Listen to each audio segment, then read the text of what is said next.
Ором тэрэг үзэгчтэй нүүдэлшил нэвтрүүлгийн 7 хоногийн дугаар та бүхэнд хүрэхэд бэлэн болсон байна. За бид өнөөдөр мэрэгжил сонголт сэдвийг сонгоо авч холбогдох 5 зочинтойгоо хэлцүүлгээ өрнүүлэхээр студид өрсөн байна. За мэрэгжил сонголт гэдэг бол зөвхөн хүүхдийн хувийн сонирхлын болон эцэг эхийн сонголтын асуудал биш байдаг. Энэ бол Монгол Улсын хөдөлмөрийн зах зээлийн эрэлт, за ялангуяа сургалтын тогтолцоо, сурагчдын сэтгэл зүй, гэр бүлийн бас нөлөө, за мөн ажил олгогчдын хүлээлт гэсэн маш олон зүйлтэй огтлцдог сэдв байдаг. За энэ жилийн хувьд болохоор за 30 мянга гаруй оюутан сурагч оюутан болохоор эсэлтийн ерхий шалгалтанд бэлдээд мэрэгжил сонголтоо хийхээр бас бэлтгэл ажлаа хангаа явж байна. За хүрэлцэн ирсэн зочдоо та бүхэндээ танилцуулъя. Миний баруун гар талаас Lambda Global компани бүрдүүлэлтийн түнш хариуцсан ахлах мэрэгжилтэн Ган Чимэг хүрэлцэн ирсэн байна. За мөн миний баруун гар талд санхүү эдийн засгийн их сургуулийн 1-р курсын оюутан Номин Эрдэнэ хүрэлцэн ирсэн байна. За мөн миний баруун гар талд Ариун оюун академийн захирал Ариун Заяа хүрэлцэн ирсэн байна. За миний зүүн гар талд хөдөлмөр халамжийн үйлчлэгээний ерөнхий газрын дарга Баваржан хүрэлцэн ирсэн байна. За мөн Монгол Улсын их сургуулийн ажил мэргэжил судлалын хөтөлбөрийн багш, сэтгэл судлалын техникийн эрхлэгч доктор Дэд профессор Хишигнэм багш хүрэлцэн ирсэн байна. За бидний урилгыг хүлээн авч хүрэлцэн ирсэн 5 зочиндоо баярлалаа. За өнөөдөр Монгол улсад за нийтдээ нэг 100 орчим мянган ажилгүйтэл байгаа юм байна тоо. За үүний 15% нь бол яг бас залуучууд байна. Тэгэхээр өнөөдөр хөдөлмөр эрхлэлтийн бас эрэлттэй холбоотой, мэрэгжил сонголттой холбоотой асуудлуудыг ярилцуулнаа. За эхний асуултаа би Номин Эрдэнэсээ. За 1-р курсын оюутан. Тэгэхээр ер нь мэрэгжлээ сонгохдоо хамгийн их мэдээллийг ер нь хаанаас авав? За мэрэгжил сонгоход бас нөлөөлөх хүчин зүйлс бас юу байв? Ямар бас мэрэгжлээр суралцж байна? За ер нь бол яг янз байдаг байхыг өөрийнхөө туршлагаас ярьж өгөх юм бол би ингээд хүүхдийн оролцооны байгууллагууд маш түлхүү явдаг. За тэгээд нийгмийн ингээд босоод ажлуудаа, сайн ажлуудад явж ирснийхаа үр дүнд яг ямар мэргэжил надад илүү зохих вэ гэдгийг нь бол сонгоход илүү дэлгүү тусалсан болов уу гэж боддог. За наад захын гэх юм бол би яг 2 жил гарan багш болно гэж боддог байсан. За дахиад эрх зүйч болно гэж боддог байсан. За одоо бол би эдийн засгийн мэргэжлээ санхүү эдийн засгийн сургуульд сурж байгаа. За мэргэжлээ хэрхэн сонгосон бэ гэхээр нэгт бол гэр бүлийн нөлөөлөл бол байсан. Манай 2-3 ихч бол яг эдийн засгийн мэргэжлэр сурч төгссөн байдаг учраас яг тухайн зах зээл дээр гараад яг ямар мэргэжил эзэмшин яг ямар хүн болохын гэх мэтчлэн яг мэдээлэл бол яг ингээд бүр миний эргэн тойронд бол хүрээлэлт байсан. За тэгээд эргээд нэмээд яг хамгийн чухал юу нөлөөсөн бэ гэх юм бол өөрийгөө таньж мэдэх гэдэг аялал бол хамгийн чухал юм билээ сурагч хүний хувьд. Одоо ингээд 12 дугаар анги төгсгөөд мэргэжлээ сонгоогүй маш олон үеийн хүмүүс байдаг. Харин би яг сонгохдоо өөрийнхөө давуу тал яг юу байна вэ гэдгийг боддог. За би өөрөө нөө мэтгэлцэгч хүн учраас судалгаа шинжилгээ хийх их дуртай. Одоо эдийн засгийн мэргэжил гэдэг чинь өөрөө статистик, дата анализ байдаг учраас яг өөрийнхөө давуу тал дээр суурлаад за тэгэхээр ирээдүйд би яг ийм төрлийн мэргэжлийг эзэмших юм бол надад илүү тохирох юм байна гэдэг байдлаар нь бол эдийн засгийн мэргэжлээ сонгож өгсөн. Баваржан дараагаас энэ жилийн бас тоо болоо 25 оны тоо байна л да. Тэгэхээр нийт ер нь 15% залуучууд бас ажилгүйдлийн түвшинд бас байна гэх. Тэгэхээр ер нь ажил хөдөлмөр эрхлэлтэй холбоотой тоо мэдээллийг бас таныг өгөөч. За Монгол Улсын хэмжээнд бол нийт 2.3 сая хөдөлмөрийн насны иргэд байдаг. За энэ иргэдийн бол 1.4 сая бол яг ажиллах хүчин хөдөлмөр эрхэлж байгаа гэсэн. За үүний дийлэн хувь буюу 43% нь 15-аас 30 насны залуучууд эзэлж байгаа. Тэг хөдөлмөрийн насны дийлэн хувь эзэлж байгаа гэсэн. Тэгэхээр яалтчиг залуучдын хөдөлмөр эрхлэлт ажил мэргэжил сонгох асуудал бол анхаарахгүй болохгүй болчиход байгаа. Яагаад гэвэл энэ өөрөө бол залуучуудын ажилгүйдлийн түвшин бас нэгдүгээр өндөр байгаад байна. Хоёрдугаарт бол залуучуудын сая дүү хэлж байгаагаар бол ажил мэргэжил сонгохдоо сонгож байгаа мэргэжилд мэргэжлийн дагуу ажиллаж гэнэ үү гэдэг асуудал байгаа. Энэ дэр бас бид нар анхаарал хандуулах шаардлагатай гэж үзэж байна. За эсэлтийн ерхий шалгалт төхөөд ирэхээр сурагчид маань нэлээд олон юм сургалтуудад за маш олон төвүүдэд бас хичээлж эхэлдэг.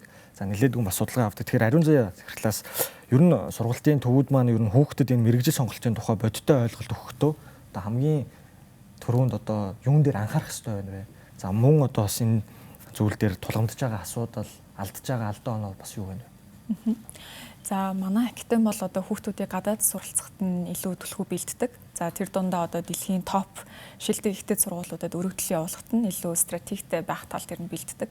Тэгээ яг сургалтын төвүүд болон эцэг их ер нь ингээд сурагчдын яг нийтлэг мэргэжил сонголтноор гаргаад анзаарчихсан алдаа юу вэ гэхээр мэргэжлээ сонгочих юм бол болчлоо гэж бодоод байдаг. Гэхдээ яг үүндээ нөгөө их сургуульд өргөдлөө явуулна гэдэг юм өргөдлийн процессыг ерөөсөө боддгоо.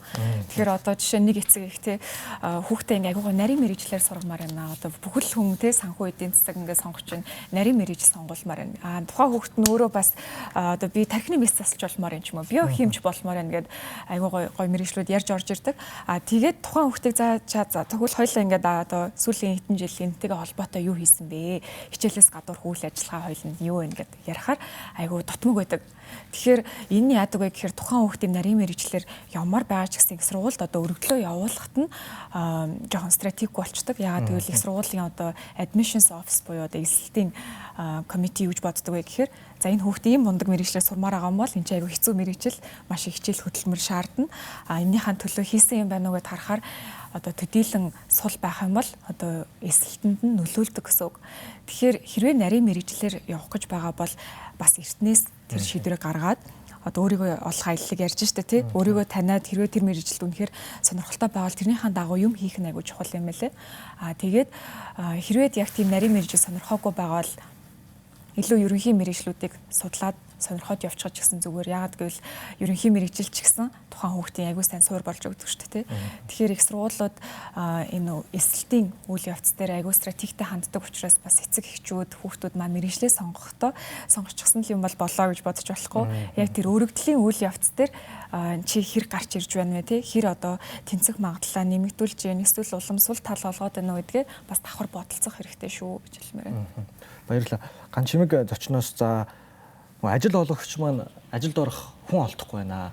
Гэх нөгөө талдаа залуучууд маань ажил хайхаар ажил олдохгүй байна гэдэг ийм зүрх гараад байдаг л та. Тэгэхээр энэ юу н ажил олгогчдын зүгээс юу н энэ зүрх юун дээр гарч ийн вэ гэж та бүхэн маань бас харж байна. За саяхан статистикийн дата том мэдээллүүдийг харахаар одоо нийт ажилгүй 80 гаруй мянган иргэд байж байгаа. Иргэд ажил олгогчдын зүгээс ингээд ажлын байр зарласан 100 гаруй ажлын байр зарласнаас тэрнийхээ дөнгөж одоо 40 орчим хувийг л одоо олж авдаг. Буцаад цаана нь 40-оос 50 мянган ажлын байр ингэж хөгдөж чадахгүй ингээд үлдчихэж идэг тийм. Тэгэхээр энэ маань том зургаар юу харуулж байна гэхээр одоо бүтцийн хувьд үл нийцэл Монгол улсад ингэж үүссэн байна. Өөрөөр хэлэх юм бол хүн нь ажиллагаа болдог, ажил нь хүнийг болдог. Одоо буюу одоо ур чадварын үл нийцэл энэ дээр ингээ үүсчихсэн байна.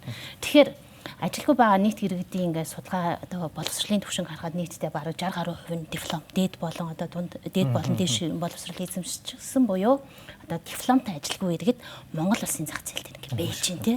Өөрөөр хэлэх юм бол энэ маань юу гэдэг боловсролын байгууллагаас одоо ажил олгогчдынхаа хэрэгцээ шаардлагад үл нийцсэн одоо ур чадваруудыг зах зээлд бэлдэж гаргаж идэг эргээд тэд нар маань гарч ирээд ажилд орж чаддаг. Гэтэл байгууллагын зүгээс болонгот биднэрт буцаагаад маш их орон тоо хэрэгтэй байж идэг тий.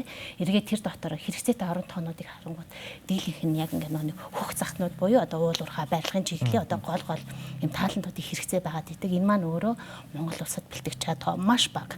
Ихтэй сургуулиудын төгссөн одоо мэрэгчлүүд ингээ харахаар бараг 50-аас 50 орчим хувь нь хууль эрх зүй болоо одоо бусад энэ ерөнхий мэрэгчлүүдээр ингээ сурч идэг тийм. Тэгэхээр ерөнхий мэрэгжил маань өөрөө улс орны одоо хөгжилд юм бүтээмжид төдийлөн одоогоор хангалттай юм үр нөлөөгөө өгч чадахгүй байна тийм. Тэгэхээр магадгүй одоо шин залуу үе маань одоо мэдээч хэрэг одоо боловсрал мэрэгчлээ сонгоно гэдэг бол хувь хүний одоо асуудал хэдий ч эргээд улс орныхаа нийгэм эдийн засгт яаж хувь нэмэр оруулах ямар бүтээмж өгөх вэ гэдэг дээрээ илүү төвлөрж өөрийнхөө мэрэгчлийг илүү одоо гүнзгийрүүлсэн байдлаар сурч энэ ур чадвар өөрөө манай ажил олгогчид үнэхээр хэрэгтэй байна.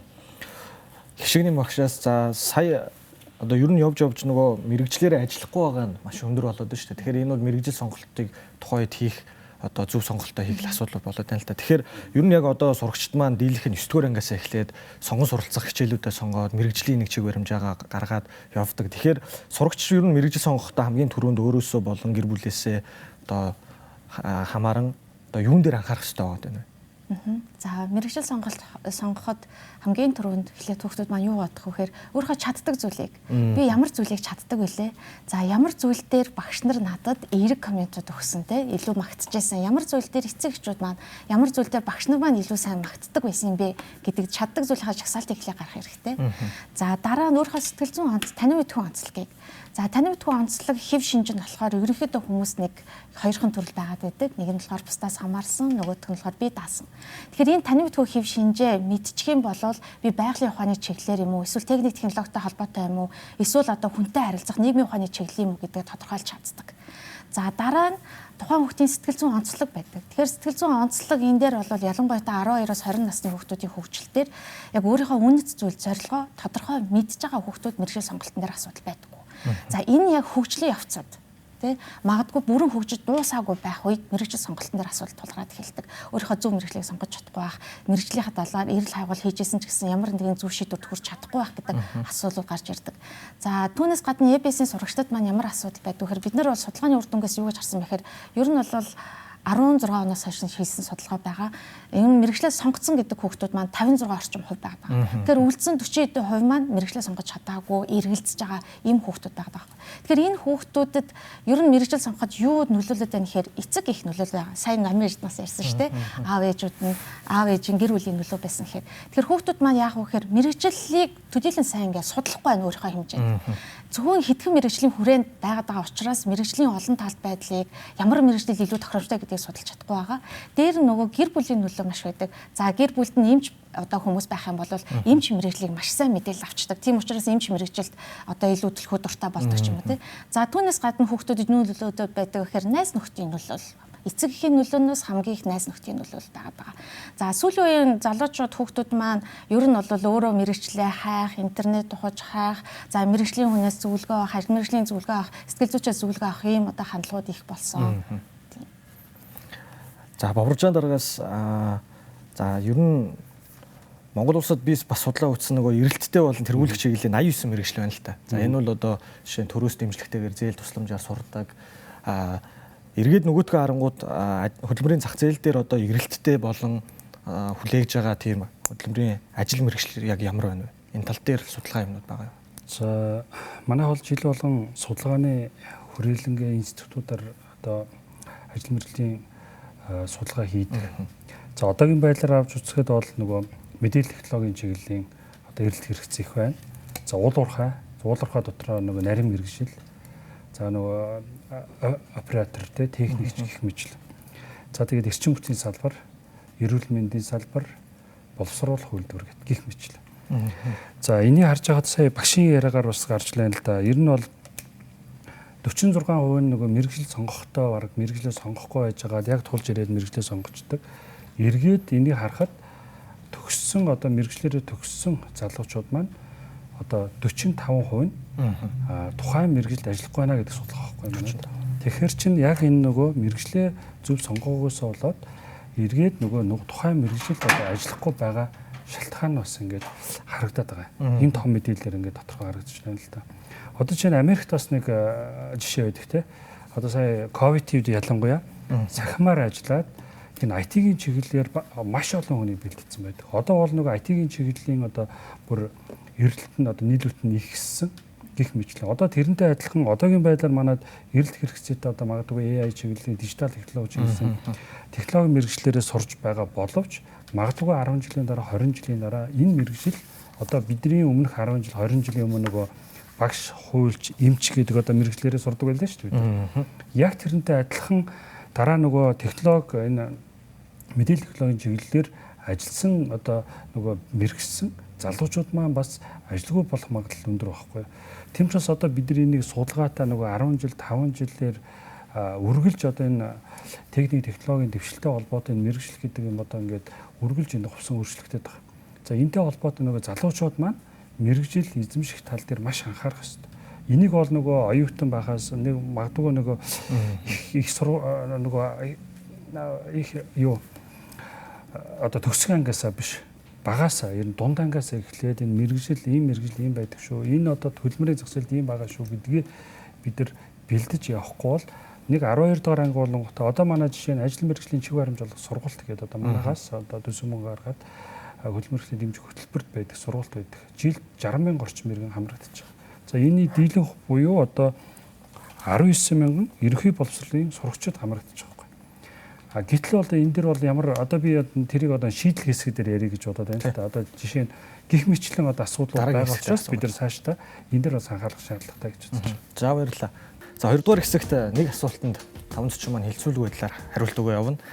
За нэг тоо байгаа. Энэ нь юу вэ гэхээр өнөөдөр бол дээд сургуульд бол 160 мянга орчим суралцах сурж байгаа маань. За гэтэл болохоор техникийн болон мэрэгжлийн нарийн мэрэгжлийн коллежуудад бол 40 мянга орчим оюутан бас суралцж байгаа гэдэг. Тэгэхээр ер нь дээд боловсрол бүгд одоо эзэмших нь чиглэх нь зөв байна уу? Эсвэл техникийн болон мэрэгжлийн боловсролыг бас илүүд одоо бас үнэлэх тэр цаг бас ирсэн байна уу гэдэг асуултыг бас 540-оос асууя. Хишиг нэм багшаас эхлээд.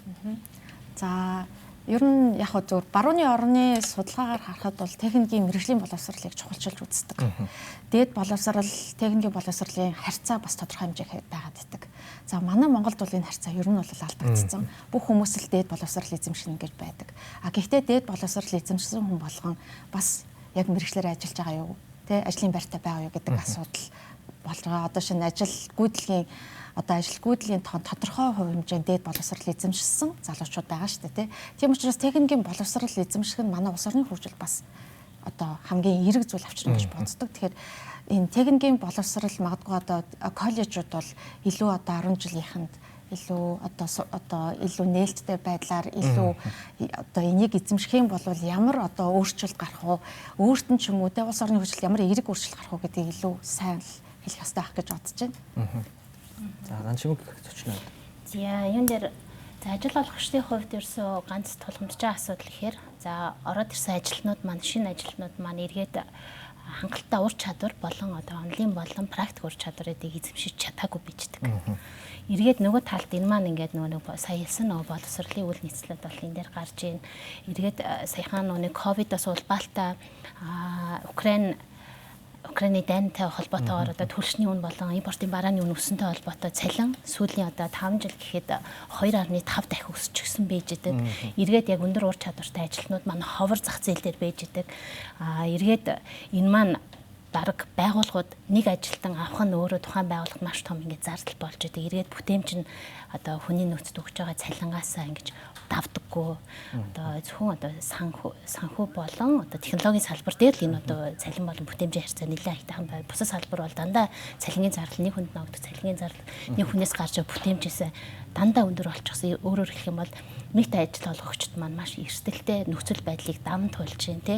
Эргээд яг энэ нөхцөл байдлыг даван туулахад тухайн байгууллагын бүтээмжийг нэмэх тэр одоо бүтээмжийг нэмэхтэй холбоотой шинэ инновац, шинэ технологи, шинэ манлайллыг одоо байгууллагад ингэж түгээх тэр ур чадвартай ажилтнууд хэрэгцээтэй байгаад идэг. Тэр ажилтнууд маань өөрөө маш цөөхөн байдаг учраас дахиад ажилтнуудынхаа эрэлттэй холбоотой тэр хүмүүсийг тогтоон барихтай холбоотой өсөлт явж байгаа. Ингээд сүүлийн 5 жилд бол тасралтгүй дундас цалин өсөж байна л да. Эргээд голч цалин дээр бол тодорхой одоо нэг том өөрчлөлт байхгүй ч дундас цалин өсөж байгаа нь бол эргээд ур чадвартай ажилтнуудын үнэлгээ ямар их болсон. Эргээд байгууллагууд эдийн засгийн хөгжлөд агаад ингэ явах гээд идэх те.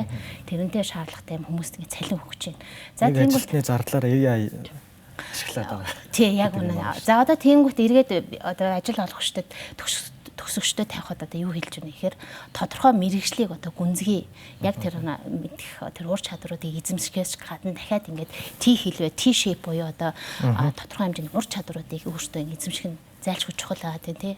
Тэн дээр одоо юу ярьж байна гэхээр юу гэдэг танин мэдгүй тасралтгүй суралцах юм хөгждөг юм чадвартай байхыг нийт ажилтнуудаас бол шаарддаг болж шинэ ажилтнуудаас энэ бас шаарддаг болж эргээд мэдээж хэрэг soft skill дотроо одоо юу гэдэг багаар ажиллах чадвар хамтдаа critical thinking тийм бүтээлч байдал шүүмж сэтгэлгээ зэрэг эдгээр бүгдийг одоо хөгжүүлсэн байдал аюул чухал байна. Энээс гадна үүрэг даалгаврыг хариуцлагатайгаар биелүүлж чаддаг чадварыг шинэ төгсөгчдөөс бас шаардж байна тийм. Төгсөгчтэй холбоотой тийм ур чадварыг дахиад бас асууна. Яг тийм.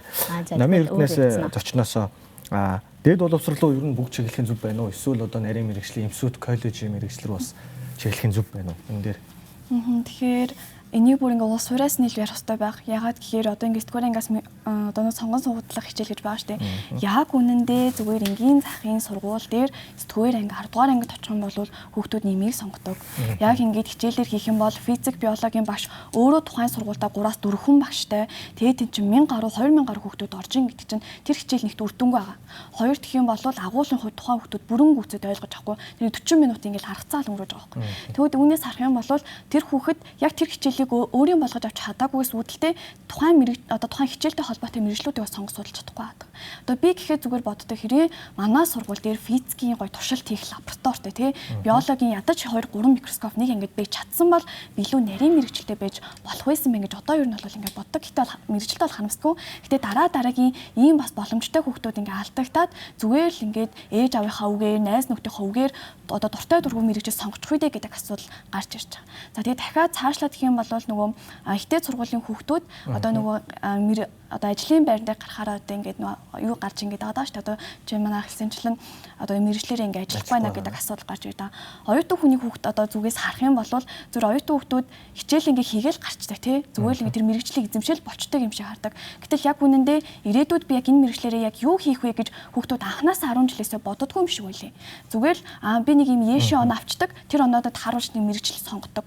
Гэтэл яг үнэндээ тэр нь яг яаж ийм ихээр за би өнөөдөр энэ хичээлийг сонгоод авчи энэ хичээлийг үзчихээ. За энэ их сургуулийг төгсчлөө. Тэгэл дипломтой үлдчихлээ гэдэг асуулт гарч байдаг. Яг үнэндээ 10 жилээсээ тэр хүүхэд би ирээдүйд 20 жилийн дараа би яг юу хийж явах ёстой юм бэ гэдэг яг тэр бодол тэр асуултыг өөрөөсөө асуухгүйгээс болоод өнөөдөр яг тэрнийг ажилгүй л би болоод энэ ажлын байран дээр өөрийнхөө одоо мэргэжлийг гарахгүй байна гэдэг асуудал би болоод нүүлгэж харж байна. Ариун зай зочноос саяны нөгөө гарч ирж байгаа хандлага ба шүү дээ.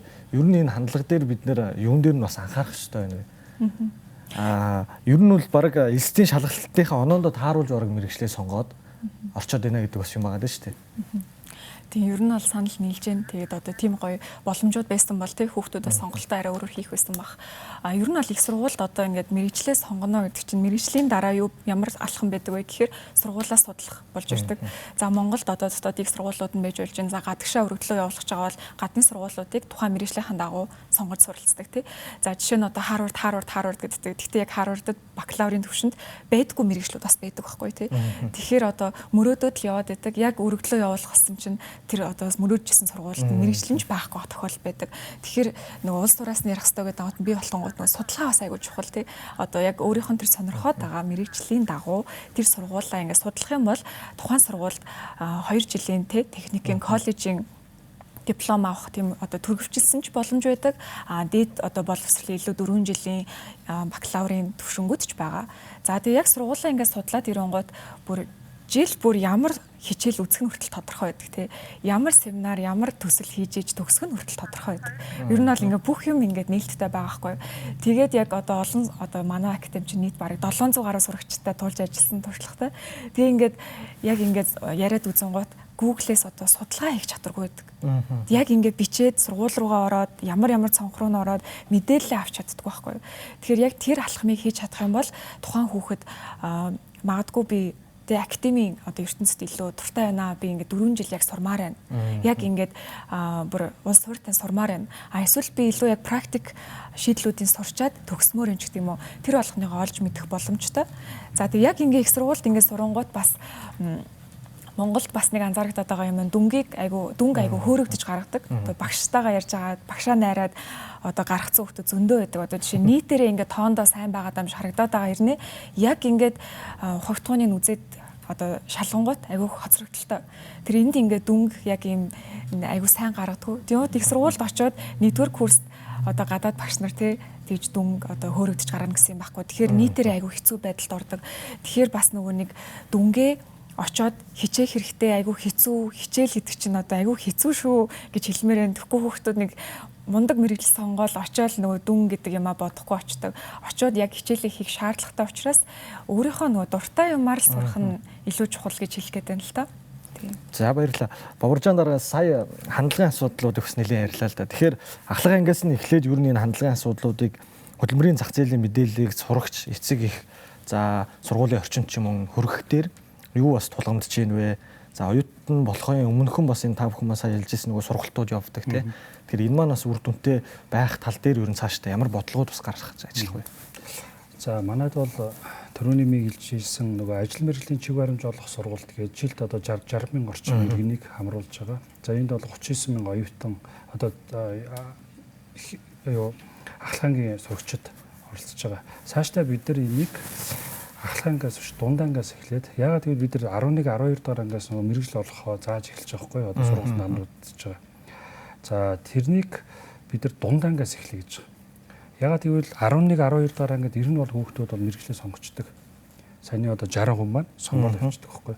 Тийм ч бас одоо энийг ингэж шийдэл тэр цаашдаа хий гэсэн бодлого барьж байгаа. Нэгдүгээр хоёрдугаар сая манай оюутны хэлж байгаа нь үнэлтэй. Одоо манай нэг хандлагын асуудал.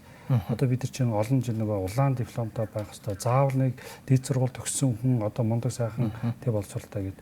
Одоо сая ажиллагч бүсгийг хэлж байгаа нь үнэн шүү дээ. Ер нь бол бид нар чинь хандлагын асуудал, ажлын орчин нөхцөл энийг одоо залуучууд хүсэж байгаа учраас бид нар илүү нөгөө техникийн мэргэжлийг суралцуулахыг илүү үзэж байгаа. Одоо наад жаахан жишээ үзвэл би өнгөрсөн 7 хоногт одоо үйлдвэрлэлээр явлаа ажил олгочтой. Тэгэхэд ерөөсөө хамгийн ихний тулгымцсан асуудал бол ажил хүчин байхгүй. Ажил хүчний асуудал. Наад жаахан гутлын үйлдвэр гэхэд одоо кийтэлчин гэдэг одоо эсэх хүчин те мэргэжил олдохгүй байна гэж.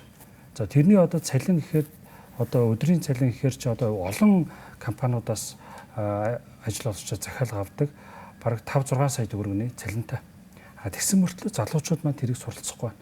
За магадгүй тэрний нөгөө асуудал нь нөгөө хандлагаасаа болж шít. Гэхдээ наа чи нөгөө гутлын гítэлчин гэдэг юм байна.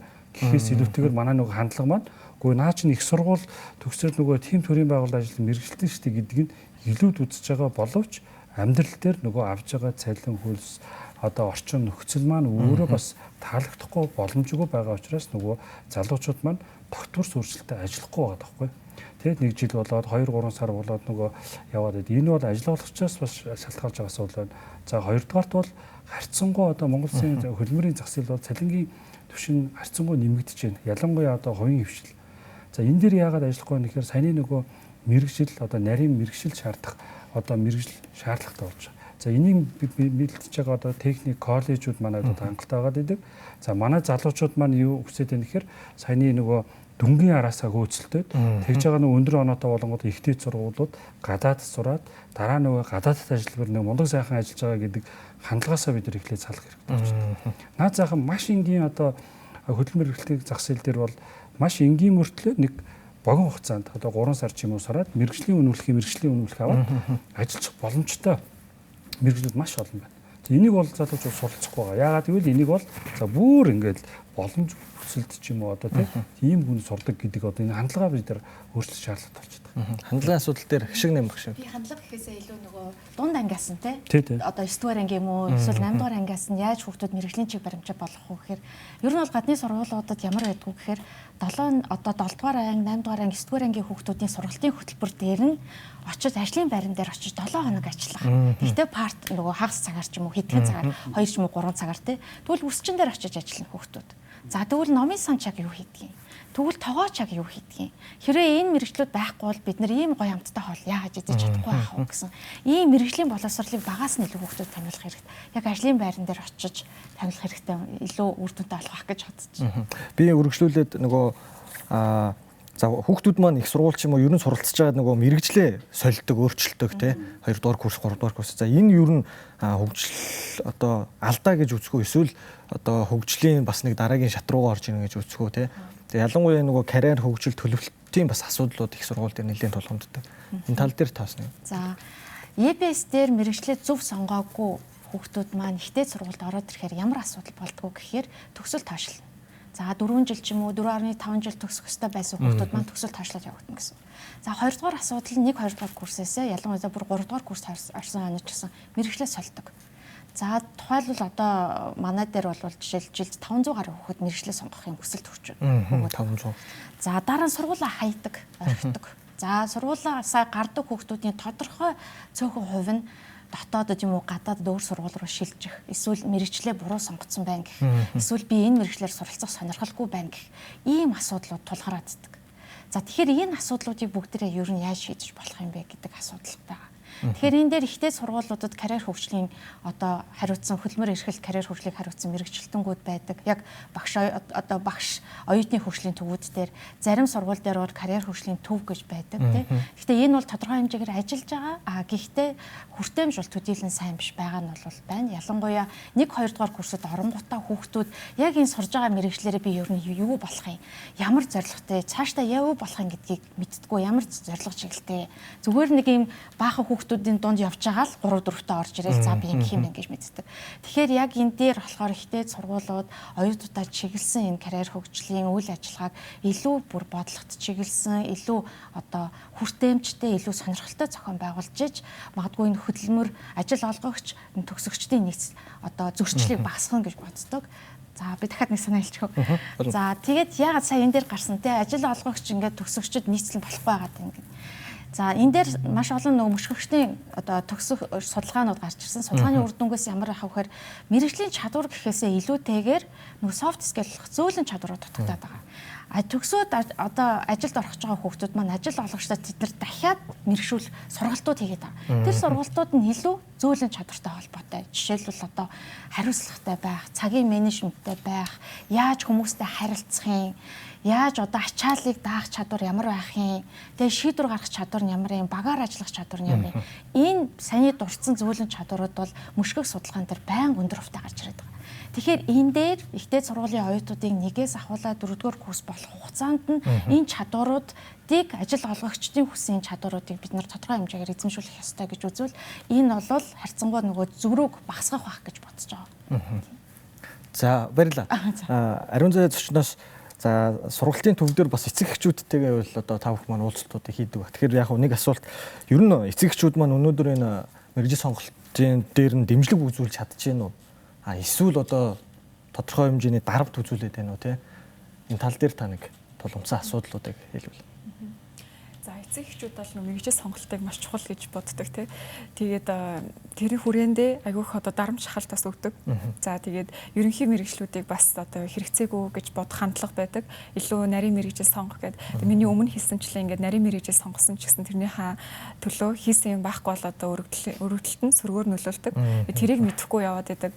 Тэгээд хүүхдүүдээсээ нөгөө чи ер нь багаас нь л айгүй чухал та одоо бага насны хүүхдээс чи том болоод юу болох юм гэж асуудаг. Мөртлөө хизээч хүүхдээс чи юунд дуртай юм те чи хин бэ гэдэг асуултуудыг асуудгүй. Тэгээ манай боловсролын систем ч гэсэн одоо бас энэ одоо өөрийгөө олох таних тал дээр бас жоохон дутмаг байгаа. Одоо жишээ 1-р ангиас эхлүүлээл зохион бичлэг дээр миний гэр бүл гэж бичдэг те. Ерөөсөө ингээ би гэж бичдэг. Ер нь ингээ дотгошоогоо өнгөсөн асуултууд аюу ховор асуудаг. Тэгэхээр энэ олон жил ингэж явсан хүүхэд гинт ингээд 11 12 дугаар ангид ороод мэрэгжил гэдэг асуулт аюу хүнд болж ирдэг. Тэгэхээр ер нь бол бас эцэг эхчүүд хүүхдүүдийн хэрвээ дэмжихийг хүсвэл одоо ямар нэгэн зүйл хийлгүүлж үзэх нь баг илүү үр дүнтэй юм санагдтыг. За одоо мэдээлэл хангалттай байна те судалгаа ингээ хийчлээ. Тэгтээ яг үүндээ хийж үзээд таалагдж байна. Тэгэхээр компаниуд дээр одоо очиод дадлага хийч гэдэг юм уу те part time одоо хагас цагаар эсвэл одоо сайн дурын байдлаар те волонтер байдлаар тухайн компани дээр нэг 7 хоног ч юм уу ажиллаад туслаад үзэхэд тухайн салбарын талаар аягүй сайн мэдлэгтэй болох ойлголттой. За тэгээд нэг салбарыг бас нэг компаниар дүгнэж болохгүй хэлхэн зүйтэй байх. Одоо чинь эрүүл мэндийн салбар гэхэд те том корпорац дээр очиход шал өөр мэдрэмж аавна. Харин эсвэргээрээ нэг технологийн стартап дээр очиход бас өөр мэдрэмж аавна. Тэгэхээр хүүхдүүд маань магадгүй 7-8 дугаар ангитаа илүү өөрийгөө таних олон зүйл туршиж үзэх те ээж аав нь одоо 7-8 дугаар ангид компани дадлага хийлгэх бол жоохон тохиромжгүй байх. Тэгэхээр 7-8 дугаар ангийн хүүхдүүд магадгүй олон төрлийн дугууланд явж үзээд өөрийнхөө одоо давуу талуудыг манай оюутан сурагчид бас олж мэдээд те. За тэгээ 9 10 дугаар ангитаа магадгүй компаниудад нэг юм дадлага хийж үзээд ч юм уу. За тэгээ 11 12 дугаар ангитаа яг мэргэжлээ илүү төвлөрүүлж сонгоод тэрнийхээ төлөө бас хичээлээс гадуур үйл ажиллагааг баяжуулаад хийвэл бас арай илүү үр дүнтэй болно гэж бодож байна. За баярлалаа. За 1 2 дугаар хэсгээр бол толгомцсон асуудлуудыг бол одоо өөрсдийн ажил мэргэжлийн зүгээс ч за төрийн бодлогын төвшөнт ч гэсэн одоо та бүхэн маань бол тодорхойлон гаргалаа. Тэгэхээр 3 дугаар хэсгээр шийдлийг одоо гаргаж бас хэлье гэж бодож байна. Тэгээд гişиг нэм багшаас эхлээд. За ихтэй сургуулиудын хувьд төгсөгчд маань илүү одоо мэргэжлэр ажиллах хэмжээний мэдээсээ За ажил олгогчдод илүү одоо нийцсэн тийм төгсөгч байгаасаа, ур чадвартай төгсөгч байгаасаа гэхийн тулд шийдэл нь ямар байх вэ гэхээр биднэрт ер нь бол ихтэй сургуулиудын карьер хөгжилтэй холбоотой, карьер хөгжлийн төв, хариуцсан мэрэгчлэлтэнгүүд нь тогтвортой үйл ажиллагаа явуулах хэрэгтэй гэж бодож байна. За ямар үйл ажиллагаанууд байж болох вэ гэхээр хамгийн нэгдүгээр 1 2 дугаар курсд нь өөрийгөө таньж мэдэх, сэтгэл зүйн талаасаа, өөрийнхөө сурж байгаа мэрэгжлийнхаа талаасаа, ирээдүйн энэ мэрэгжлэр ямар одоо зорилготой болох юм гэдэг талаасаа, мэрэгжлийнхаа замлын талаар мэдлэгтэй байгаасаа. За энэ талаар үйл ажиллагаа хийх нь илүү сайн байх гэж бодож байна. Нөгөө талаар болохоор яг ур чадвараа хөгжүүлэх, надад ямар чадвар дутагдаад байгаа вэ? Би хүнтэй харилцах чадвар дутагдаад байна уу? Тэгвэл хүнтэй харилцах чадварын талаар хөгжүүлэх тэр сургалтуудад тийм үйл ажиллагаануудад оролцох. За тэр чадварыг хөгжүүлэх сургалтын зөвхөн үйл ажил нөгөө сургалтаар биш, янз бүрийн үйл ажиллагаа, work seminar ч юм уу тийм байдлаар.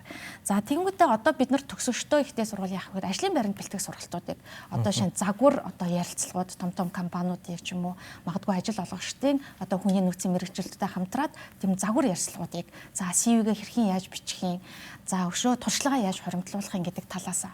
За тэгмүүдээ ямар асуудал тулгардаг вэхээр ажил олгогчид болохоор зар тавихтаа ажлын туршлага шаардаад байдаг. Гэтэл манай төгсөгчид маань туршлага байхгүй байгаа. Тэгвэл одоо яах юм бэ гэдэг асуудал тий. Тэгэхээр энэ дээр болохоор яах вэ гэхээр бид нар илүү тийм цалинтай дадлагын хөтөлбөрүүдийг том компаниуд ч юм уу за зөвхөн том биш үү те энэ ажил олгогчид компаниуд маань ихтэй сургуулиуд оюутнуудад цалинтай дадлагын хөтөлбөрийг санал болгооч гэж хүсэж байгаа. За манай сургууль дээр болохоор яг сүүлийн 1 2 3 жил бол харцангуй бас компаниуд бол дадлагатай хөтөлбөрийг гаргаж ирж байгаа. Гэхдээ энэ нь болохоор хүртээмж бол бага, харцангуй бол хангалттай биш. Тэгэхээр дадлагын одоо цалинтай хөтөлбөр байна гэдэг нь маань цалингаа аваад дадлагаа хийн. Тэрнийхээ хажуугаар нөгөө компаниуд маань хүний нөөцөө бүрдүүлэх бас боломж байгаа. Магадгүй энэ дадлага хийж байгаа хүмүүсээс сайн хүмүүсийг өөртөө төгсгөөд ажилд оруулах. Ингэхээр хүний нөөц бас тодорхой хэмжээгээр бүрдэнэ гэж бодож байгаа. Тэгэхээр дадлага хэрвээ ингэж байх юм бол энэ нь нөгөө хүүхдүүдийн маань туршлага дээр бас нэмэгдэнэ. Тэгэхээр яг одоогийн байдлаар дадлага гэдэг маань хичээлийн хөтөлбөрүүд дээр заавал судлах хичээл дээр ороо явчихдаг. Гэхдээ энийг ажил олгогчдод дадлага гэж бол заримдаа төдийлөн хараад байдгүй. Тэгэхээр яг өөрийнхөө мэрэгжлийн чиглэлээр ийм дадлагын цалинтай хөтөлбөрүүдэд харагдах нь манай оюутнууд ч илүү ажил олгогчдод илүү одоо бас юу байх бах. За түүнээс гадна ихтэй сургуулиуд маань нөгөө төгсөгчдийн холбоонууд бол угаасаа байгаа.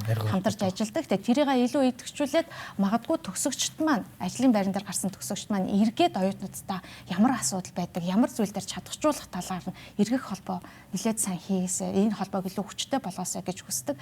Түүнээс гадна төгсөгчдийн бас одоо ядгийн урамшуулалттай сайн одоо тэтгэлэг ч юм уу тиймэрхүү байгууллагын оюутнуудыг бас сэтэлжүүлэх тийм зүйлүүд болох байхаа гэж боддог. За баярлалаа. За Номын Эрдэнэ маань хувьд шийдэл дээр. За юуны өмнө лэг гэр бүлээс бас эхлэх зүйтэй байх гэж бодож байна. За түрүүн хэлсэнчлэн нэг талдаа гэр бүлүүд нь одоо ингээд тухайн гэр бүлэнд байгаа мэрэгчлээс тухайн хүүхэд одоо инспирэшн аваад за энэ мэрэгчлэлийг гоё мэж харж болдвол нөгөө талдаа манай худмаараа энэ мэрэгчлэлтэй байх чинь чи мэрэгчлэлийг эзэмшээч гэдэг бас хүүхдүүд байдаг. Ялангуяа миний одоо хамгийн ойрын одоо найзууд донд хүртэл яг тийм жишээ бол байгаа. Уг нь бол их ухаантай мундаг хүүхдүүд даанч гэр бүлийн нөлөөлөл ордог тийм ээ. Үүнээс харах юм бол эцэг их нь яг хүүхдийнхаа юу хүсэж байгааг ингээд хардаг болоос хүүхдөө ингээд боддог, илүү хүсдэг.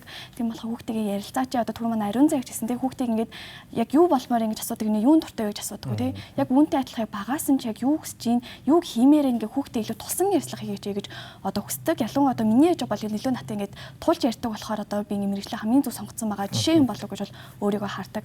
За цаашлаад 10 жилийнхаа одоо дүүнерт юу гэж одоо зөвлөх вэ гэх юм бол одоо компаниуд ихэвчлэн ингээд их нааштай хүлээж авдаг билээ хүүхдүүдийг яг ингээд манай дээр ирээд татлага хийя гэх юм бол тий одоо би 11 дугаар ингээд үтэй одоо яг иргэжил одоо яэш хүүхд гэсэн үг тийм ээ тэнгуут бас дүүгээ ингээд хайцсан байгаа юм байна л да тий ингээд сайхан хараад миний дүү юун дуртай мэгс чи миний дүү зурх дуртай байна л гэж за тэгвэл яг ямар мэрэгчлүүд одоо ингээд байна гэд судалж үзлээ за архитектор мэрэгжил гоё юм байна гэд за тэгээд архитекторны компани захиралтай ингээд нэлээд том захиралтай ингээд очоо уулзлаа маш ингээд бүр хүүе миний дүү тгээч 1-2 сар татлах гэж.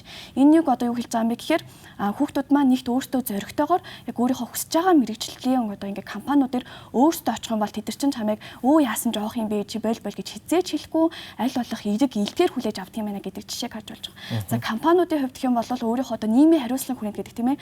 Яг хүүхдүүдийг илүү туулж аваад одоо тэр хүүхдүүдэд дадлах их боломжийг нь олгооч гэдэг. За сургуулийн хувьд яах ёстой вэ гэхээр сургуулиуд одоо ингээ нөгөө нэг юм энэ тентхийн зуучлагч компаниудыг одоо 11 12 дахь хүүхдүүд маш их авчирдаг. Одоо Солонгос руу зуучлал, Америк руу зуучлал гэдэг ч юм уу те. Гэтэ яг үндэ хизээж яг ийм компаниуд одоо барилгын салбар, одоо эрүүл мэндийн салбарын компаниудыг бол авчирдаггүй сургууль төр. Энэ юу хэлж байна вэ гэхээр хүүхдүүд нөгөө нэг тэрхийг зуучлалын компаниас болоод яа ингээд өө за хэлний бэлтгэлээр явъя гэдэг хүүхдүүд зөндөө байдаг. Одоо жишээ нэг ангид төгсгөөд бараг талаас илүү хувийн солонгос руу явъя тэг хэлний бэлтгэлээр явах гэх мэт асуудлууд гарч ирдэг. Тэгэхээр сургуулиуд ч гэсэн яг нэг тийм зуучлал гэхээс илүүтэйгээр яг одоо Монголд ямар компаниуд яг ямар чиглэлээр одоо үйл ажиллагаа явуулах хэрэгтэй байна. Компаниуд ч гэсэн одоо за ийм одоо хүний нөөц хэрэгтэй гэдэг одоо мэдээлэл байгаа шүү дээ. Тэнгүүтээ тэрнийхээ хүрээнд сургуулиуд дээр очиод өөрсдөө тэр одоо нүгэнд танилцуулга тавиад хүүхдүүдийг дуудаач гэдэг үгсэлтийг тавьж өгч байгаа. За тэгээд мэдээж хэрэг энэ бүгдийг нийлүүлэх юм бол мэргэжил сонголт гэдэг мэдээж хэрэг одоо Монголын хувьд ирээдүйн 10 жил 20 жилийг ямар байхыг гэдэг одоо асуудлыг одоо бий болгож байгаа учраас илүү нэхур хандаач эцэг их гэр бүл хүүхэд бүх хүмүүсийн одоо төвлөрөөч л гэдэг санаачлал гэж өгмөр энэ да. За баярлалаа. Ганшимэг зөвшөөрнө. За ажил олгогчдын хувьд энэ хүү одоо ур чадвар үйл нийцлэлийг арилгах зорилгоор бол одоо хамгийн за их үед бол илүүтэй том байгууллагууд бол дотроо одоо өөрсдийн нэрийн академик ингэж илүү одоо төсөж орж ирсэн хүмүүс дээрээ дахиж хэрэгжүүлдэг байсан бол одоо илүүтэй хиймэл оюунаар одоо тухайн одоо байгаа ажилтнуудынхаа ур чадварыг бүтээмжийг нэмэгдүүлэх дээр илүү одоо их анхаарч эхэлж байна.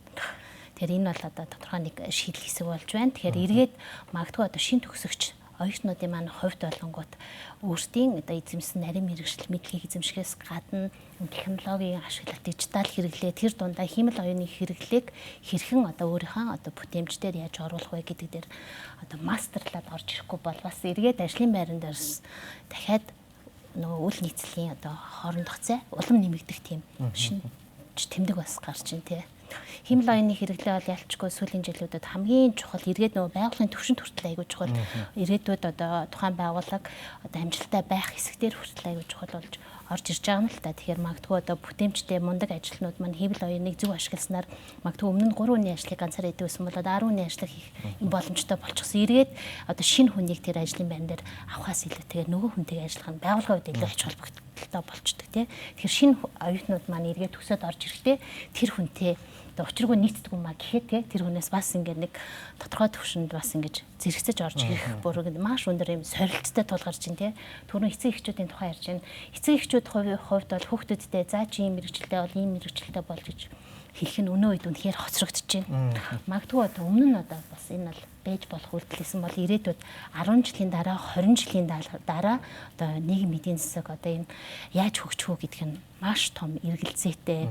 Одоо бид нар эцэг эхчүүд тэрийг төсөөлөх одоо юм одоо төсөөлж чадахгүй байна. Тэгэхээр энэ хүрээнд бол яалтчгүй хүүхдүүдтэйгээ ярилцах, хүүхдүүдтэйгээ олон өнцгөр харах тэр боломжуудыг нээж өгөх нь айгүй чухал байгаад идэг. Тэгээ түрүү хэлсэн тэр нөө дадлага бол үнэхээр чухал байгаад байна. Ялангуяа одоо нөө байгууллага дээр хийж байгаа дадлагын хугацааг заавал цалинтай цалингүй гэхээсээ илүү хугацааг нэмэх нь аюул чухал байгаа юм. Одоо ингээд нэг дадлага хийсэн нэрийдлэр нэг хэдхэн хоног очичоод тэгээд нийгэм зуруулаад аваа явагддаг тий. Эргээд энэ нь ингээд тухайн байгууллага дээр ямар одоо стресс, ямар одоо ажил дараал яаж явагддгийг, хүмүүс хоорондоо яаж нийлж баг ажиллаж агаад тухайн ажлыг хийж гүйцэтгэдэг гэдэг яг тэр нарийн гүн рүү орж чадахгүй хүн ингээд гадуур харна явж байгаад ингэчдэг. Эргээд төгсөөд ороод ирдэг. Энэ нөгөөний скиллүүд маань ингээд түрүүний ярьсан софт скиллүүд маань сууж чадаагүй явж. Тэгэхээр магадгүй хугацааны хувьд хагас жил ч юм уу бүтэн жилийг яг энд кредит цаг дээр ингээд оруулах юм бол бас их сонирхолтой. Тэгэхээр эргээд одоо ажил олгогчд маань ч гэсэн одоо оюутнуудыг дадлага хийх дээр бас одоо өөртөө анхаарах нь бас аюул чухал юм л да. Одоогийн ингээд дадлагыг бол ерөөхдөө яг түрүүний хэлсэн гэсэн за гээд ач холбогдол өгдөг тий. Гэтэл эргээд ажил олгогч компаниуд ер нь хэр зэрэг дадлагын ийм цалинтай хөтөлбөрүүдийг хэрэгжүүлэх боломж байдаг вэ? За энэ одоо байгууллагын бодлогоос хамаарх байх. Том байгууллагуудын хувьд бүгдээрээ одоо цалинтай дадлага хөтөлбөрүүдийг хэрэгжүүлж идэг. Гэтэл одоо Монгол Улсын үйл ажиллагаа явуулж байгаа байгууллагуудын дийлэн хувь нь одоо дунд болон дундаас дээш тий. Тэр болгон дээр цалинтай дадлага хийхэд бол төдийлөн бас хэцүү тий. Томчуудын хувьд бол энэ окей байдаг бол тэгэхээр эргээд энэ дээр бас тэгэхээр аль аль таалтайгаа тэмцэн байдлаар явахгүй бол тий. Мэдээж хэрэг дуртай. За баярлалаа. За шийдэл дээр ариун заяа зэрэглээ байна. За хэдүүлээ бас аягүй олон чухал юм ярьлаа. Тэгээд энийг үзэж байгаа өсвөр насны хүүхдүүд бас жоохон тулгамдсан тий айгүй хүнд бас сонсогчиж магадгүй. Тэгээд яг бодит байдал дээр ямар байдаг вэ гэхээр 10 жилээ төгсөөд хүүхдүүд өөрийгөө тийм олох боломжтой бас байдгүй л байхгүй. Би бол өөрийгөө олоогүй. Би бол одоо үннийг хэлэх сүүлийн хэдэн жил яг би ийм төрлийн хүн юм байна гэдгийг ойлгож ирж байгаа байхгүй юу. Тэгэхээр яг нөгөө 12 дугаар ангид төгсөөд чи өөрийгөө олцсон байх хэвээр, чи нарийн мэргэжлээс тодорхойлцсон байх хэвээр, ингэсэн байх хэвээр, компани дадлага хийчихсэн байх хэвээр гэд маш олон зүйл бас ингээд яригдаж өнгөрлөө. Тэр болгоныг бас битээ тэгэж ингээд заавал тийм биш л юм бол би ингээд одоо тий амьдралд унчиж байгаа минь гэж бити бодорой. Мэргэжил сонголт гэдэг бол амьдралын чинь ингээд анхны л одоо шийдвэр байдаг. Тэрнээс цаашаа яг жинхэнэ одоо их сургуульд ороод одоо өөрийгөө олох явц эхэлдэм болоо гэж бол би бол боддtiin. Тэгээд яг хувийн жишээ гэх юм бол би ч одоо бизнесийн удирдлагаар бакалавр төгссөн. Яг одоо бол боловсролын салбарт ажиллаа явдаг. Боловсролын салбар тайртай гэдгээ 4-р курстээ олж мэдчихсэн. Тэгэхээр их сургуульд ороод яадаг вэ гэхээр 1-р курсэд ер нь их мэргэжлийн хүүхдүүд нийтлэг хичээлүүд авч үздэг тий. Нөгөө л нэг pre-calculus, calculus тоогоо үзнэ, англи хэл нөгөө нийгмийн хичээлүүдээ үзнэ, микро, макро гэл тий. Тэр бол нэг ер нь ерөнхийдөө нийтлэгээр бүгд авдаг. Тэгэл 1-р курсээс ороод мэргэжлийн одоо тий хүнд хичээлүүдээ үздэггүй учраас мэргэжлээс сонгохдоо бас бити тэгж айгаад бүх зүйлээс ингээ тий зүхтаараа ер нь бол их сургууль дэд боловсролыг ямар нэгэн байдлаар эхлүүлэх нь чухал. За тэгээд нэг эхэлсэн байхад ороод одоо өөрийгөө яг жинхэнэ олох процесс эхэлдэг учраас мэргэжлээс солино тий бас ингээд тодорхой хэмжээгээр хугацаанд хойшлох магадгүй ч гэсэн хамгийн гол нь чи өөрийгөө олох үйл явц процесс чинь их сургуульд ороод бас өвөрнж эхэлдэг юм шүү. Тэгэхээр бас энэ процессээс бити айгаарай, гоё амьдралыг гоё өөртөө ихтэй гэгээлгээр харж эхлүүлээрэ. Тэгээ мэргэжил сонголт гэдэг бол амьдралын чинь ингээ ихний шат болохоос биш одоо сүүлийн тий хаалга ингээд хаагдж байгаа зүйл бол бас биш шүү гэж хэлмээр байна. За баярлалаа. За Баваржин дараагийн амьд шийдэл. За одоо манай ажил олгогч төлөөллүүд маань нэлээд оновчтой сайхан саналууд хэлж байна. Мэргэжлийн сонголт бол явж ирээд энэ нөгөө хөдөлмөр эрхлэлтийн саяны бид нар тав мэдээлүүд ярьж штэ залуучууд ингээд ажилгүй болж जैन хэдэн хувь нь гэж байгаа хор шүүн бол энэ дээр очиод ингээд асуудал үүсчихэд байгаа юм л да. Тийм учраас би одоо энэ дээр байгаа юм болов уу гэж бодож байна те. Магадгүй одоо манай боловсролын яамныхан байвал бас бидэрт ийм захиалах хэрэгтэй байна те. Цаашдаа ийм хүнээр мэдээж одоо бид нар ажил хэрэгч байдлаар энэ асуудлаар ярьдаг л да. Тэгэхээр энийг одоо цогцоор нь шийдэх хэрэгтэй. Зөвхөн нэг хөдөлмөрийн яамны асуудал ч юм уу эсвэл боловсролын яам ч юм уу сургууль эцгийг ажил олгогч аль нэгнийхэн буруу ч юм уу те тэгж харж болохгүй. Энэ бол олон жил ярьж байгаа одоо тогтолцооны одоо асуудал байна. Энэ тогтолцоо бид нар шинжлэх хэрэгтэй. Наад сайхан саяны одоо нөгөө ажил мэргэжил олгож байгаа 10 жилийн хичээлийн одоо хөтөлбөр их сургуулийн хичээлийн хөтөлбөр сая ярьж штэ манайхан дадлагаар ажиллах хэрэгтэй. Дадлагаар ажиллангуудаа дагалдангаар ажиллаж байгаа бингийн мэргэжлийг зөвлөх ёстой. Явцдандаа нөгөө нарийн мэргэжлээс сурж явах ёстой. Сурах шаардлагатай юугүй юу гэдэг. Одоо мэдээ шаардлагатай шүү дээ. Одоо 4 жил сурж ирсэн чинь миний мэргэжил жоохон өөрчлөлттэй техник технологи дэвшилттэй боллоо. Яах юм тэр хүн чинь шууд очиод тэндээ очиод ажиллахын тулд техник технологи эзэмших одоо зайлшгүй одоо нийгэм шаардлага гарч гих мэтлэг. Тийм ч бас одоо цаашдаа бол бид нар энэ дээр бол ямар асуудал байна гэхээр тал талын оролцоо маш чухал байна. Ажил олгогч маань сая хэлж дээ те одоо зүйл урчал дээр дур те одоо soft skill одоо олон улсын хөдөлмөрийн зах зээлийн одоо энэ нэвтрүүлэх нь чухал. Гэтэл нөгөө ажилтан маань залуучууд маань тулгамж байгаа асуудлаа сая багш маань хэлж шít.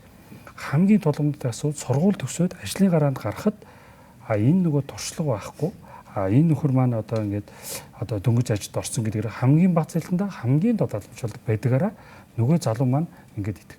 За мэдээж цаашаа ингээд карьерээ хөгжүүлээд ингээд явах боломжтой мөртлөө нөгөө нэг байгуул маань аваад нэг сарын дараа гараа ичдэг. Нэг байгуул 3 сар гэхэр чи нөгөө аж ахуйн нэгж байгуул итгэл ардраа нурууг авахлаа сүүл нь залуу маань яаж юм гэхээр цаазаа ташаавь гэдэг байдлаар орчод байхгүй. Тийм учраас бид нар чинь аль аль тал дээр энэ тогтолцооны шинжилэл тогтолцоогоо одоо уялдаа холбоог сайжруулах хэрэгтэй. Бид нар одоо жишээ нь одоо гэр бүлтэй холбоотой одоо сая оюутан дүү маань хэлж байна те. Тэр зүг бохгүй. Одоо аав ээж маань яг хүүхдүүдтэй бид нар ярилцж чадчихна уу те. Ямар мэрэгчлээ чи юу сонгож байна? Чиний ур чадвар чи юу вэ те. Гэх мэт маш энгийн байдлаар. Одоо бол нөгөө хандлагын асуудал болчиход байна шүү дээ. Чи өнөөдөр ерөөсөө нөгөө 5 хошоод ирсэн үү гэдгээс илүүтэйгээр миний хүү одоо чи хитэн найзтай байна те. Багштай хэрхэн ямар байдалтай хандлагатай байсан. За ямар найзуудтай юу хийсэн гэдэг нь чухал болохоос одоо бол нэг хэдэн 5 хошоо аваад хэдэн одоо нөгөө хуучны юу хоёр авсан юу авсан гэдэг нэг чухал биш болж байгаа. Тийм учраас одоо манайд бол хөдөлмөрлөлийн чиглэлээр маш олон хөтөлбөрүүд хэрэгждэг. Одоо энэ жил бид нар бас хөдөлмөрлөлийн дэмжих чиглэлтэй холбоотой залуучуудын хөдөлмөрлөлийг яалтчгүй бид нар онцгойлон авч үзээ тусдаа хөтөлбөр гаргаж байгаа. За энэ дотороо бас цэрэгт байгаа одоо залуучуудыг тэндээ цэрэгт явж байгаа хугацаанд за гэр бүлтэй болоход ямар ач тустай. За гэр бүлтэй болохын тулд одоо тэр чинь орлоготой байх хэрэгтэй тий. Тэгэхэд бол хөдөлмөр эрхлэх хэрэгтэй. Хөдөлмөр эрхлээд ийм мэрэгжилтэй байх хэрэгтэй. Гэх мэтлэн одоо давхар мэрэгжил эзэмшүүл гэх мэтлэн бүх сегментүүд дээр ажиллах хэрэгтэй. Одоо саяны манай нөгөө ажилгүй байгаа 15 хүн маань ямар хүмүүс ажилгүй залуучууд байна гэхээр энэ дандаа проблемтай хүмүүс байна. Асуудалтай. Асуудалгүй хүмүүс бол ажилд ороод ингэ явчихж байгаа. За энд бол нөгөө зорилт бүлгийн янз бүрийн байдлаар тий мэдлэгийн мэрэгшүүлэхийн дутагдaltaа эсвэл одоо харилцааны ч юм уу тий за магадгүй тий одоо азгүй ч юм уу одоо ийм хүмүүстэй бид нар нөгөө тулгарч одоо энэ нөгөө хөдөлмөрлөлийн асуудлыг ярьж байгаа учраас энэ сегмент болгон дээр бид нар тий нөгөө залуучууд хөгжлийн бэрхшээл тэргийн тэр дотор хөгжлийн бэрхшээлтэй залуучууд ч байгаа шүү дээ тий эмэгтэйчүүд за магадгүй нөгөө дөнгөж сургууль төгсөөд гэр бүл зохиогоод хүүхдээ гараад за хүүхдээ болоод хүүхдээ гараа нөгөө хөдөлмөрийн зах зээлээс завсарчдаг. Тэр хугацаанд нөгөө сурсан 4 жилийн мэдлэгийг мартчихдаг. Тэгээ дараалал одоо 2 ч юм уу 3 хүүхэд гаргачвал тэгээд нэг 5-6 жил одоо хөдөлмөрийн зах зээлээс ингээд завсрал авчиж байгаа. Эргээд ажилд орох ихээр нөгөө сурсан мэдлэгийг аль үшээ мартцсан. Одоо нөгөө мэргэжил маань өөрчлөгдсөн тий. Тиймээс гих мэтний асуудлууд байгаа учраас энийг зохицоороо бас бид нар тий шийдэх ёстой. Энэ дэр бол нөгөө хөдөлмөрийн яам одоо хөдөлмөр галбарчгийн ерхий газар бол залуучны хөдөлмөр эрхлэлтийг одоо онцгой хэмжил авч үзэж байгаа гэдгийг бас баярлалаа. За баярлалаа. За бидний урилгыг хүлээн авч хүрэлцэн ирсэн 540-д баярлалаа. За нүүдэл шийдэл нэвтрүүлэг өнөөдөр мэрэгжил сонголт сэдвийг сонгон авч хэлцүүлгээ өрнүүллээ. Тулгымцсан асуудлын шийдлүүдийг бас үзэгч та бүхэн маань 540-ны маань хэлснээр бас сонслоо гэдгийг бас хэлье. Тэгээд энэ жилийн эсдийн ерхий шалгалтандаа бэлдэж байгаа мэрэгжил сонголтын одоо аялалдаа бас гарсан байгаа сурагчдаа амжилт хүсье. За мөн цаашдаа бас боловсролын яамны явц гэсэн энэ бол нэлээдгүй оролцоо хэрэгтэй байгааг бол бас төвчд маань хэлж байна. Ингээд энэ 7 өдрийн дугаараар ингээд дууслаа. Эх 7 өдрийн дугаараар уулзлаа. Түр баяртай.